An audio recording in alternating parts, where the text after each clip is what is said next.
आध्यात्मिक ज्योतिष चैनल के सभी दर्शकों को मेरा नमस्कार। सर्वप्रथम मैं भगवान तथा परमपिता परमेश्वर से प्रार्थना करता हूँ कि आपका जीवन सुखी और मंगलमय हो और आप अपने जीवन में निरंतर प्रगति करते रहें। तो आज हम इस वीडियो में चर्चा करेंगे कि तुला राशि के लोगों के लिए विक्रमी संवत 2083 कैसा रहने वाला है। तो वीडियो प्रारंभ करने से पूर्व मैं आप लोगों से निवेदन करना चाहूँगा कि आप मेरे YouTube चैनल आध्यात्मिक ज्योतिष को सब्सक्राइब कीजिए, वीडियो को लाइक और शेयर भी कीजिए और इसके साथ ही आप नोटिफिकेशन बेल को आप ऑन कर लीजिए ताकि जब भी मैं चैनल पर वीडियो अपलोड करूँगा तो आप तक सूचना पहुँच जाएगी।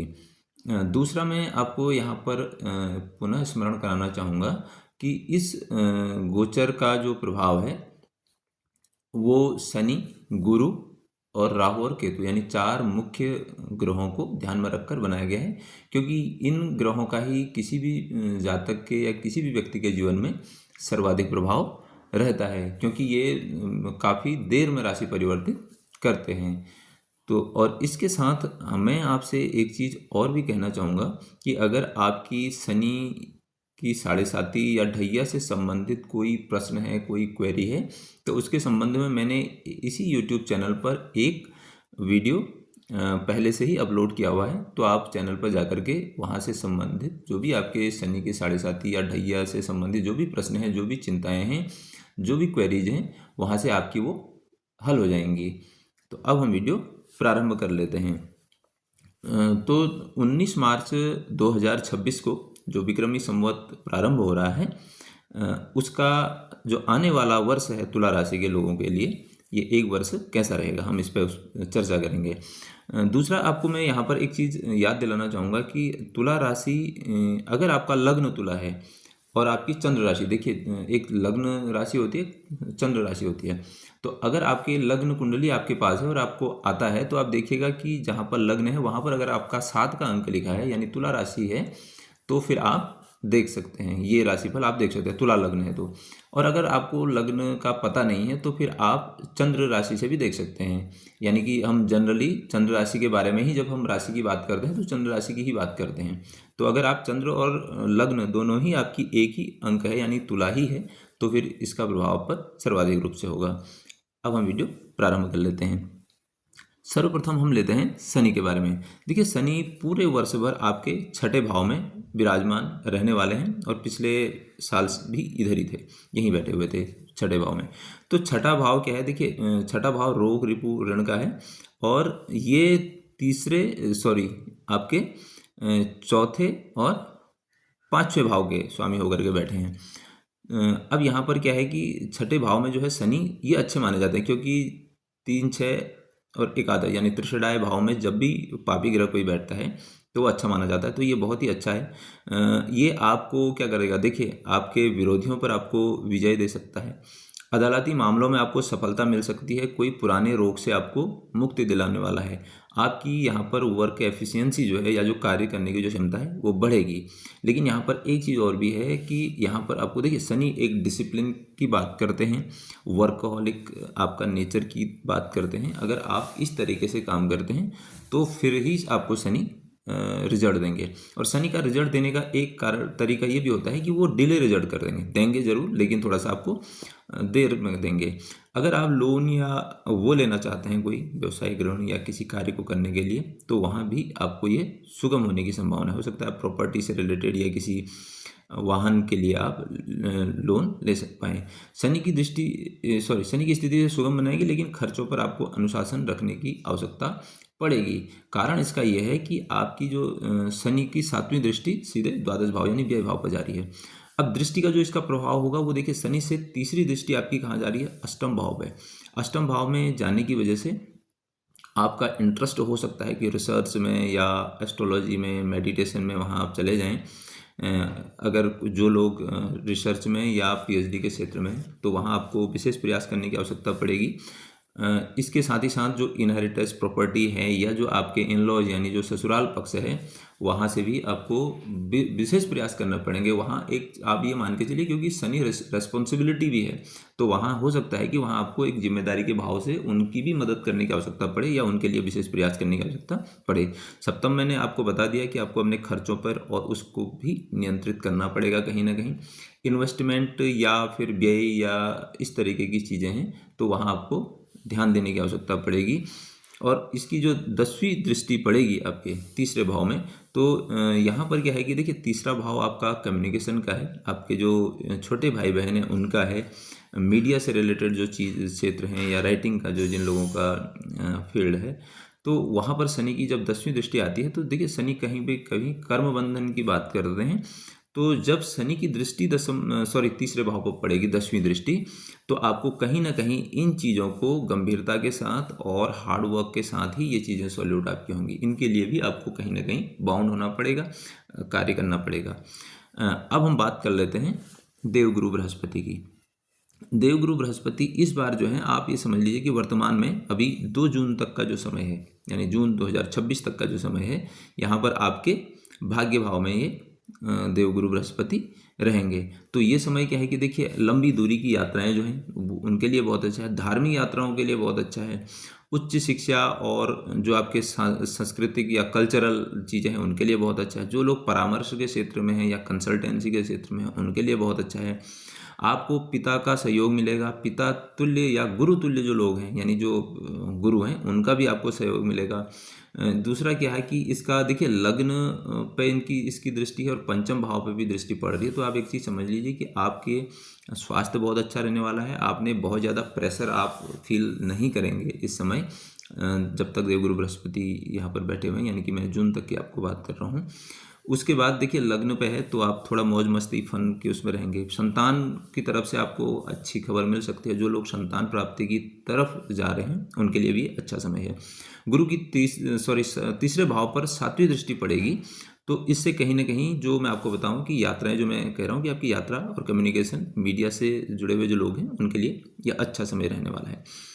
जून से अक्टूबर 26 ये आपके 10म भाव पर यहाँ पर गुरु गोचर करेंगे, तो आपके कर्म भाव पे ये सीधा प्रभाव होगा। तो जब यहाँ पर तुला राशि में जब 10म भाव पे गुरु का संबंध बनेगा तो आप ये समझ लीजिए कि आपके स्टेटस के लिए बहुत अच्छा है, आपको मान सम्मान मिलेगा, पदोन्नति आपको मिल सकती है, प्रतिष्ठा आपकी बढ़ेगी, करियर में एक अच्छा उछाल आएगा। और ये स्पेशल मैं आपको बता रहा हूँ कि आपके आर्थिक उसके लिए बहुत अच्छा है, क्योंकि इसकी पंचम दृष्टि आपके द्वितीय भाव पर पड़ेगी। तो वहाँ से क्या होगा कि अगर आप कोई इन्वेस्टमेंट की तरफ जा रहे थे और तो उससे भी आपको लाभ होने की संभावना है, और परिवार में अगर कोई ऐसी आपकी दिक्कत चल रही थी तो वहाँ से भी आपको निजात मिलेगी। इसके साथ क्या है कि चौथे भाव पर भी इसकी 7वीं दृष्टि पड़ने की वजह से आपका जो पीस ऑफ माइंड है या जो घर में है मंगलकारी हो सकते हैं, और घर का माहौल आपका अच्छा होगा। आप प्रॉपर्टी या इस पे जो मैं पहले भी आपको इन्वेस्टमेंट की तरफ बात कर रहा था वो आप कर सकते हैं, वहाँ से आपको लाभ भी होगा। दूसरा यहाँ पर क्या है कि जो शनि आपके छठे भाव में बैठे हुए हैं, क्योंकि शनि डिलेनेस और कहीं ना कहीं एक प्रॉब्लम देते हैं, तो शनि पर सीधे सीधे गुरु की जो 9वीं दृष्टि है उसके पड़ने की वजह से क्या है कि आपका जो करियर से रिलेटेड, मैंने कहा क्योंकि छठा भाव सर्विस का है, अगर जो लोग नौकरी में हैं तो उनके लिए भी ये बहुत अच्छा समय यहाँ पर रहने वाला है। यानी कि कुल मिला के ये आर्थिक रूप से आपके उन्नति आपको देने वाला है।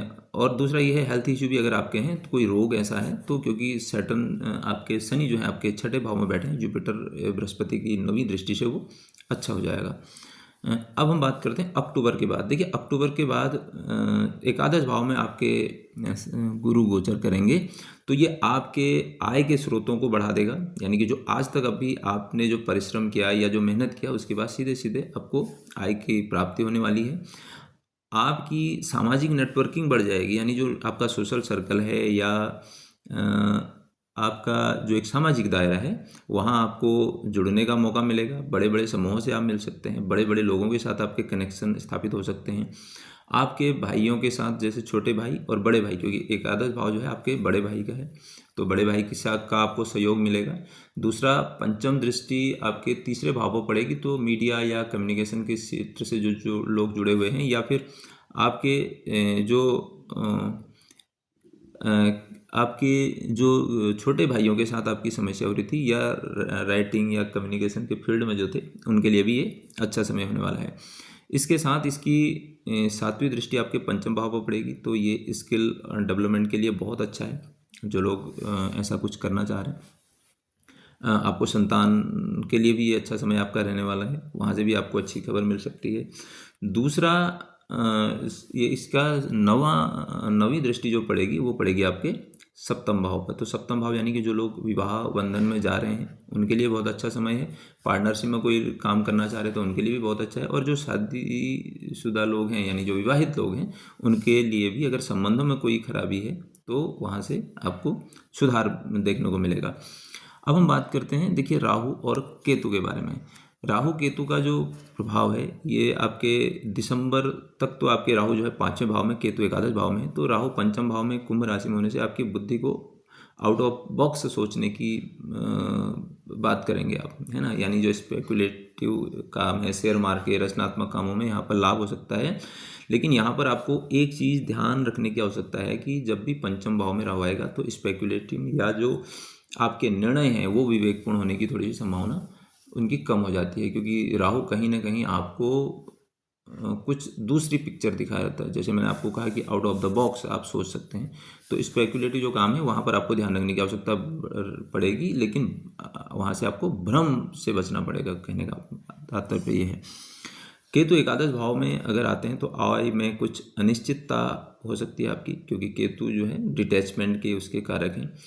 मित्रों से थोड़ी सी हो सकता है कि सोशल सर्कल से आपको लगा कि यार नहीं, अब इससे में ना थोड़ा सा मुझे दूरी बना लेनी चाहिए, थोड़ा सा डिटैचमेंट आपको फील हो सकता है। लेकिन एकादश भाव में देखिए, अगर आप रिसर्च से या फिर ऑकल्ट इन चीज़ों से जुड़े हुए हैं तो केतु पुरस्कार है, अवार्ड भी है, मैं आपको बताऊँ तो फिर कहीं ना कहीं आपको हो सकता है कि सोशल सर्कल से आपको कोई पुरस्कार मिले या फिर अवार्ड मिले, आपको वहाँ से सम्मानित किया जाए, ऐसा भी एक ये संभावना दिखा रहा है। दिसंबर के बाद राहु आपके चौथे और केतु दसम भाव में आएंगे, तो वर्ष के अंत में जब राहु मकर राशि में आएंगे तो घर के वातावरण में थोड़ा सा ये मानसिक तनाव या स्थान परिवर्तन का संकेत दे सकता है। आपका थोड़ा पीस ऑफ माइंड को लेकर के थोड़े आप कन्फ्यूजन की स्थिति में जा सकते हैं कि कभी आपको लगेगा कि स्थितियाँ ठीक हो गई हैं, कभी आपको लगेगी थोड़ी सी स्थितियाँ गड़बड़ हो रही हैं, तो स्थान परिवर्तन भी हो सकता है। केतु जब दसम भाव में होगा, मैं आपको राहु का यहाँ पर बता दूं कि चतुर्थ भाव में जैसे ही राहु आएंगे तो आप एक चीज़ का ध्यान रखिएगा कि कोई भी प्रॉपर्टी से रिलेटेड या वाहन कुछ भी आप काम कर रहे हों निर्माण से संबंधित, और कोई डॉक्यूमेंटेशन की काम हो रही है या फिर आप कार्य कराने का कोई भी हो, उस प्लानिंग को जो आप कर रहे हैं तो उसको एक विद द प्लानिंग कीजिएगा। और वहाँ पर आप देख लीजिएगा, जैसे प्रॉपर्टी आप खरीद रहे हैं तो वहाँ पर आप देख लीजिएगा कि कहीं कोई आपके साथ धोखाधड़ी न हो, यानी कोई गड़बड़ न हो। अब हम बात कर लेते हैं केतु जो है दसम भाव में, जब आप करियर के भाव में आएगा तो थोड़ा सा आपको विरक्ति जैसी आपको फील होगा, या देखिए कुछ लोगों का करियर इस टाइम पे चेंज भी होने की संभावना होती है कि आपने एक काम छोड़ा फिर वो दूसरे काम को आपने पकड़ लिया। इस समय थोड़ी सी विरक्ति हो सकती है, वर्क फ्रॉम होम की स्थिति ये बना सकता है। और ऐसा भी हो सकता है कि जो आपका करियर है उस करियर में आप स्पेशलाइजेशन या फिर रिसर्च के यानी डेप्थ में आप जाने का प्रयास करें, तो फिर ये आपको बहुत अच्छी उस समय दे देगा। फिर क्या होगा कि देखिए, केतु मैंने आपको पहले भी कहा अवार्ड है, तो फिर आप कुछ ऐसा करें कि जो आपके लिए एक सिग्नेटरी, जिसको हम कहते हैं कि एक हस्ताक्षर के जैसा आपका हो जाएगा वो कार्य, अगर आपने रिसर्च और उसको चुना। कुल मिलाकर के तुला राशि के लिए जो है 2083 विक्रमी संवत बहुत अच्छा समय आपका जाएगा। शनि छठे भाव में आपको संघर्ष जरूर कराएंगे, क्योंकि डिले आपको निर्णय देंगे, ये आप ध्यान रखिएगा। अपने रूटीन को आप ठीक कर लीजिए, क्योंकि रूटीन का छठा भाव होता है। डिसिप्लिन होकर के काम कीजिए, रूटीन में आप काम कीजिए, संघर्ष आप डालिए, तो फिर आपको ये शनि धीरे धीरे रिजल्ट देना शुरू करेंगे। गुरु आपके बहुत अच्छी स्थिति में है पूरे वर्ष भर, यानी कि मैं आपको बताऊं कि लगभग पूरा वर्ष भर आपके बहुत अच्छी स्थिति में रहेंगे, तो ये नेतृत्व भी आपको देंगे और प्रबंधन आप क्लैरिटी आपको देंगे। कार्य क्षेत्र में आपको स्पष्ट नीतियां अगर आपने अपनाई तो आपको ये शीर्ष पर गुरु लेके जाएंगे। कुल मिलाकर के गुरु का गोचर आपके लिए बहुत अच्छा है। और जो भी मैंने आपको ये बताया है कि इस समय पे आपके साथ ऐसा हो सकता है, तो आप उन चीज़ों को अगर ध्यान में रखते हैं तो काफ़ी हद तक आपकी समस्याएं दूर हो जाएंगी। आपने इतने ध्यान से मुझे सुना, उसके लिए आपका बहुत बहुत धन्यवाद।